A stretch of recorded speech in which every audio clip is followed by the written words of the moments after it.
बिस्मिल्लाहिर्रहमानिर्रहीम। अस्सलाम वालेकुम नाज़रीन, आप यूट्यूब चैनल देख रहे हैं। मैं इमरान खान हूँ। ये मुख्तसर वीडियो है, इसको गौर से सुनिएगा। पाकिस्तान तहरीक इंसाफ के चेयरमैन इमरान खान साहब, साबिक वज़ीर आज़म भी हैं, वो छठी मरतबा मीनार पाकिस्तान पे जलसा करने जा रहे हैं।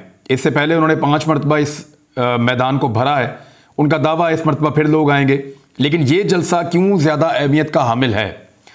एक तो जो आज जलसा होने जा रहा है ये बिल्कुल उससे ज़्यादा अहमियत का हामिल है जब पाकिस्तान तहरीक इंसाफ ने पहला जलसा सन 2011 में मीनार पाकिस्तान पे किया था।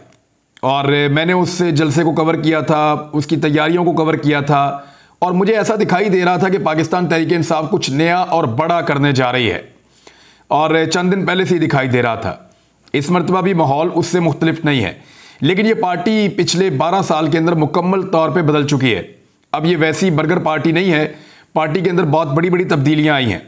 ये एक नया पाकिस्तान बनाने वाली पार्टी से हटते हटते अब एक आज़ाद और ख़ुद मुख्तार पाकिस्तान बनाने वाली पार्टी के नारे तक पहुंच गए हैं। इमरान खान साहब के इस जलसे को इतनी अहमियत क्यों दी जा रही है? एक तो PMLN आज तक मीनार पाकिस्तान को भर नहीं पाई। उनके लिए बहुत बड़ा प्रॉब्लम है। वो नहीं चाहते कि इमरान खान साहब इसको बार बार भरें और एक पैगाम दें। लेकिन आज इमरान खान को जितनी पाकिस्तान के लोगों की ज़रूरत है, इस जलसे को भरने की ज़रूरत है, इससे पहले इमरान खान को इतनी ज़्यादा ज़रूरत कभी नहीं थी। वो मैं साबित कर देता हूं कि यह जलसा क्यों ज़्यादा इंपॉर्टेंट है और लोगों को बड़ी तादाद में इस जलसे में शामिल क्यों होना चाहिए, या लोग किस वजह से इस जलसे के अंदर बड़ी तादाद में जा रहे हैं।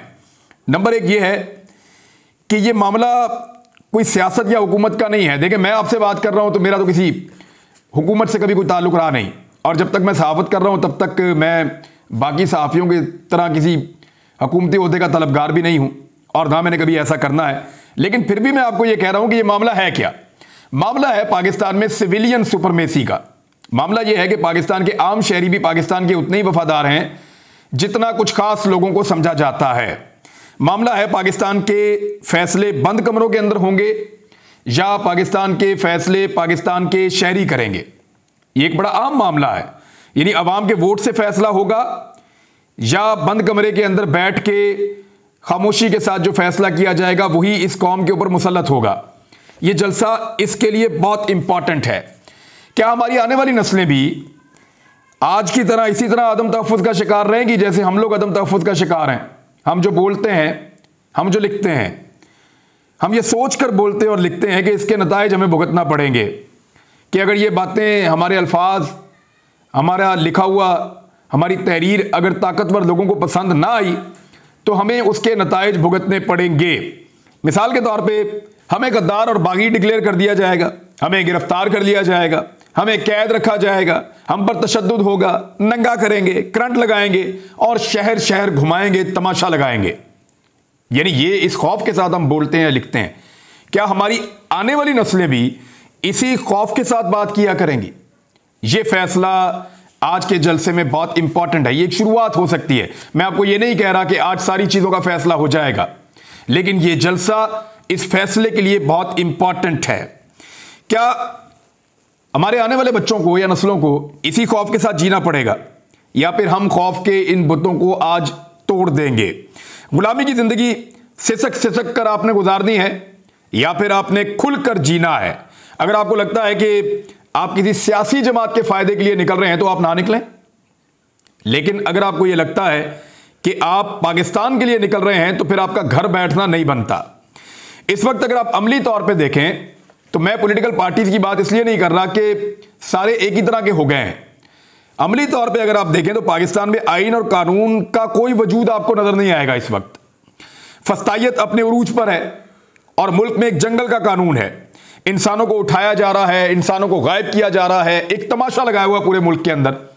आप सिर्फ फ्रांस की मिसाल ले लें, वहां पे जो लोग बाहर आए हैं उनका सबका ताल्लुक किसी एक सियासी जमात से या किसी एक ग्रुप के साथ तो नहीं है।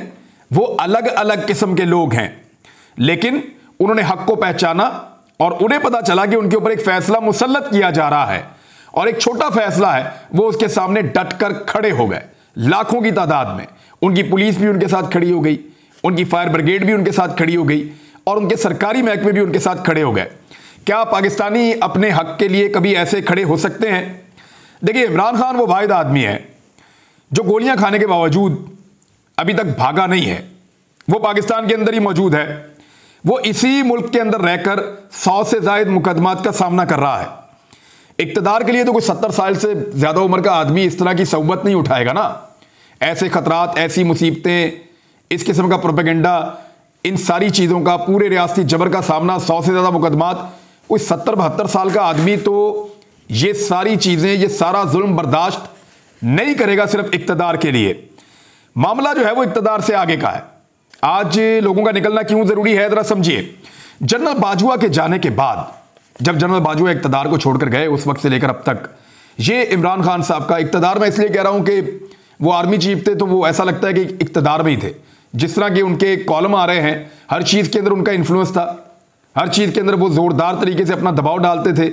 रजीम चेंज ऑपरेशन का आइडिया उनके दिमाग की इख्तरा करार दिया जाता है और मुबैना तौर पे इमरान खान साहब बहुत सारी चीजें इस बारे में बता चुके हैं और अब तो बाजवा साहब भी बहुत सारे इकरार फरमा रहे हैं, बता रहे हैं कि उन्होंने क्या कुछ किया था। जनरल बाजवा के जाने के बाद यह पहला जलसा है जिसमें अवाम की तरफ से एक बहुत बड़ा पैगाम जाना चाहिए और जा सकता है। देखिए, जनरल बाजवा के बारे में लोगों की एक सोच थी और लोग उसका इजहार बाहर आकर करते रहे हैं, लेकिन क्या लोगों की सोच जनरल बाजवा के जाने के बाद बदल गई?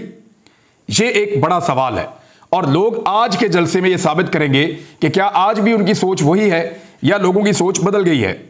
दूसरा, बंद कमरों के फैसलों के बारे में लोग अब क्या सोचते हैं, इसके लिए लोगों को बाहर निकलकर बताना पड़ेगा। क्या लोग डर गए हैं, यह भी बाहर निकलकर बताना पड़ेगा, या खौफ के बुत टूट गए हैं। क्या रजीम चेंज ऑपरेशन को पाकिस्तानियों ने कबूल कर लिया है? अगर तो कर लिया है तो ना निकलें, और अगर नहीं किया तो फिर पाकिस्तानियों को बाहर निकलकर बताना पड़ेगा। क्या पाकिस्तान के अवाम जो है वो भेड़ बकरियां हैं कि उनके ऊपर जो फैसला कर दिया जाए या जिसको मर्जी मुसल्लत कर दिया जाए हुकूमत में लाकर, और पाकिस्तानी जो है वो सर फेंक के उनके आगे सिरनगू हो जाए और उनकी हर बात को माने और उनकी हुकूमत को तस्लीम करें?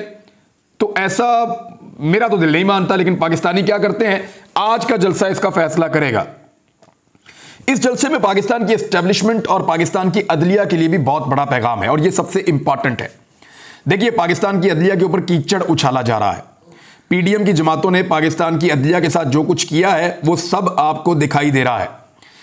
बल्कि पार्लियामेंट के अंदर जो जजेस के खिलाफ जुबान इस्तेमाल की गई और जो कुछ किया गया वो सारा कुछ भी आपके सामने है। तो इस तरह अदलिया के ऊपर लगातार एक दबाव बढ़ाया जा रहा है। क्या पाकिस्तान की अवाम अपनी अदलिया के साथ खड़ी होगी? एक बहुत बड़ा सवाल है जो आज उठेगा। क्या पाकिस्तान की अवाम अदलिया के फैसलों के साथ खड़ी होगी? ये एक और बड़ा सवाल है जो अब उठेगा। और अदलिया जो है उसको सपोर्ट चाहिए होती है, अवाम की भी और वकला की भी। देखिए, पाकिस्तान एक बिल्कुल नॉर्मल मुल्क तो है नहीं। यहां पे तो फस्तायत है, यहां पे तो कंट्रोल है किसी का, यहां पे तो कब्जा हुआ है इस मुल्क के ऊपर। तो एक ऐसे मुल्क के अंदर जो अदलिया होती है उसको अपने फैसले देने के लिए भी बड़ी सपोर्ट दरकार होती है। यह आसान नहीं होता जजेस के लिए फैसले देना, यह बहुत मुश्किल काम है। जो सुप्रीम कोर्ट के जजेस हैं, हाई कोर्ट के जजेस हैं, बल्कि जो लोअर जुडिशरी के जजेस हैं, मैं उनकी सबसे ज्यादा तारीफ करता हूं। उन्होंने बड़े बोल्ड फैसले दिए हैं और बड़े डट के फैसले दिए हैं और बहुत बड़े बड़े प्रेशर्स का उन्होंने सामना किया है। तो अदलिया के ऊपर पाकिस्तान में लगातार बड़े हैवी नौयत के प्रेशर्स होते हैं। उन प्रेशर से अदलिया को पब्लिक अगर सपोर्ट करे तो निकलने में बड़ी आसानी रहती है। तो आज पाकिस्तान की अवाम, बंद कमरों में होने वाला यह फैसला कि पाकिस्तान के लोगों को वोट का हक ही नहीं देना, लोग तो ओवरसीज वोट का हक मांग रहे थे, पाकिस्तानियों से ही छीन लिया है। पाकिस्तान की अवाम वोट के हक के लिए अदलिया के पीछे किस ताकत से खड़ी हो सकती है, इसका फैसला भी आज होगा। लिहाजा मुझे लगता है कि पाकिस्तान तहरीक इंसाफ को या पाकिस्तान के आम शहरियों को इस जलसे के अंदर अगर वो भरपूर शिरकत करते हैं तो वो गेम को पलट सकते हैं या पलटने का आगाज कर सकते हैं। मैं नाजरीन क्योंकि उम्रे पर अभी चला गया हूं और मैं वहां से दुआ करूंगा पाकिस्तान के लिए, पाकिस्तान की खैर के लिए, लेकिन हमारे बहुत सारे दोस्त हैं, वो सारे पाकिस्तान की खातिर उनका ये मानना है कि उसको शामिल होना चाहिए इस चीज़ के अंदर। और मुझे तो बहुत सारे PMLN के दोस्तों ने कहा है कि ये ज्यादती हो रही है, ये फस्तायत है, और इस पे हम एक मुख्तलिफ सोच रखते हैं।